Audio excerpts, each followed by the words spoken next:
প্রজাতন্ত্রের সঙ্গে আবার আমাদের আরেকটা যুদ্ধ হবে। গাজওয়াতুল হিন্দ আপনার আমার দরজার মধ্যে করা লাগতেছে। মুসলমান এবং হিন্দুদের সাথে গাজওয়াতুল হিন্দ একটা আমাদের যুদ্ধ সংগঠিত হবে, ধর্মের যুদ্ধ। এই ধর্মের যুদ্ধ বাজার জন্য আজকে নাস্তিক মোরতাদ রাম বামেরা, আজকে হিন্দুত্ববাদী যারা আছে, তারা আজকে মুসলমানদেরকে বারবার শুধুমাত্র উস্কানি দিচ্ছে। মুসলমানদের আজকে কলকাতার মধ্যে মসজিদ ভাঙতেছে, গুজরাটের মধ্যে মসজিদ ভাঙতেছে, কাশ্মীরের মধ্যে মসজিদ ভাঙতেছে। তারা মসজিদ ভেঙে সেখানে তারা আজকে মন্দির নির্মাণ করতেছে।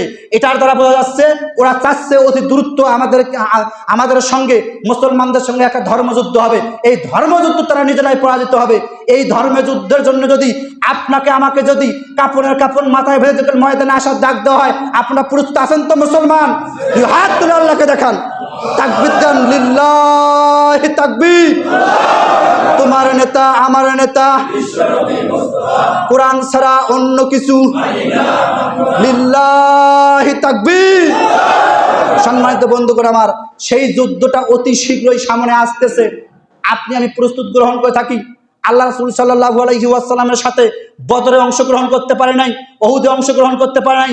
আমরা শহীদের কি মর্যাদা সেটা আমরা বুঝতে পারি নাই। আমাদের দিলের মধ্যে শহীদি তামান্না নিয়ে, শহীদি আশা আকাঙ্ক্ষা নিয়ে গাজওয়াতুল হিন্দ যদি অনুষ্ঠিত হয়, আলেম ওলামারা ডাক দেয়, আপনারা প্রস্তুত থাকবেন তো ইনশাআল্লাহ?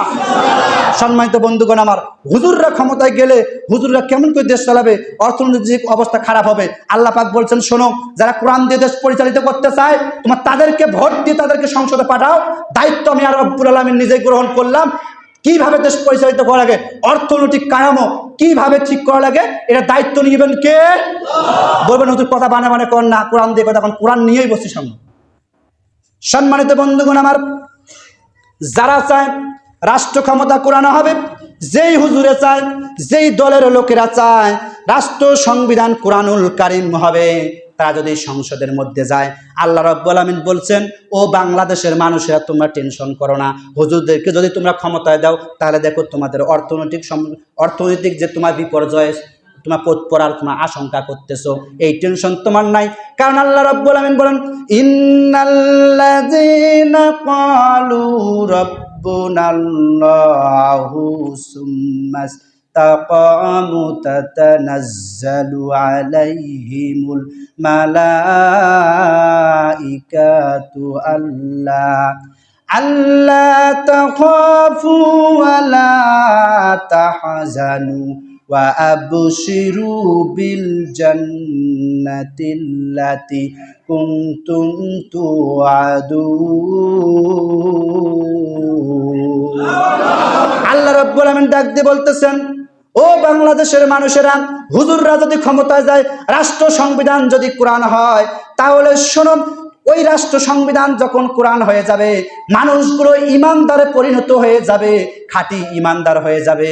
আমি রব্বুল আলামিন ঘোষণা দিলাম, তারা যদি খাঁটি ইমানদার হয়, তারা যদি ইমান আনতে পারে, আমি রব্বুল আলামিনের আইন যদি সমাজের মধ্যে, রাষ্ট্রের মধ্যে যদি তারা আইন চালু করতে পারে, তাহলে আমি রব্বুল আলামিন তোমাদেরকে জানিয়ে দিলাম, তাতানাজ্জালু আলাইহিমুল মালাইকা, আমি রব্বুল আলামিন আসমান থেকে ফেরেশতা অবতীর্ণ করব।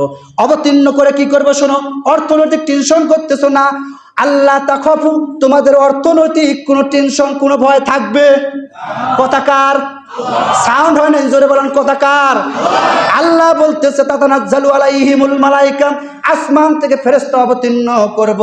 আল্লাহ তাখাফু, তোমাদের কোনো ভয় থাকবে না, অর্থনৈতিক টেনশন থাকবে না। ওয়ালা তাহজানু, তোমাদের কোনো চিন্তাও থাকবে না। তোমার নিশ্চিন্তে ওই দেশের মধ্যে বসবাস করবে। শুধুমাত্র তাই নয়, তোমরা যদি কোরআন যারা মানেন, রাষ্ট্র সংবিধান যারা কোরআনুল কারীম যারা আছে, রাষ্ট্র সংবিধান কোরআন হবে, ওই সমস্ত ইমানদার ব্যক্তিদের, ওই সমস্ত মানুষদের যেমন অর্থনৈতিক টেনশন থাকবে না, সামাজিক টেনশন থাকবে না, রাষ্ট্রীয় টেনশন থাকবে না, এরকম তাদের কোনো ভয় থাকবে না, তাদের কোনো প্রকার যখন পেরেশানি থাকবে না, আমি রব্বুল আলামিন ঘোষণা করলাম, ওয়া আবশিরু বিল জান্নাতি, তাদেরকে আমি রব্বুল আলামিন জান্নাতের সুসংবাদ দিলাম। তাহলে রাষ্ট্র সংবিধান যদি কোরআন যদি হয়, দেশের মানুষ যখন ইমানদার হয়, অর্থনৈতিক অবকাঠামোর দায়িত্ব নেবেন কে? শুধু দায়িত্ব নিয়ে শেষ করবেন নয়, আপনাকে আমাকে জান্নাত পর্যন্ত পৌঁছে দেওয়ার সুসংবাদ দিয়েছেন কে?